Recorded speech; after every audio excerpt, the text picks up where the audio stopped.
را بیفتین عجله دارم. آها ببخشید چون آهنگش خیلی باحاله. بله 100 بار گوش دادمش.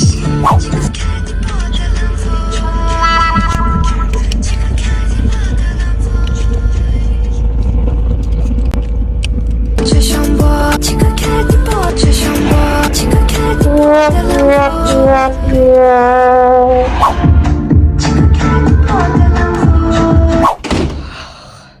داشتم دیوونه می شدم و دوباره ملت قفلی زدن روی آهنگ. ماما نهار چی داریم؟ چیکار کردی با دلم وای چیکار کردی با دلم از تو دیگه توقع نداشتم مادر من. این چه حرکتی آخه؟ همین که هست میخواست واسه موین نست نگوری بیچی جا. من غلط کردم آقا، من غلط کردم.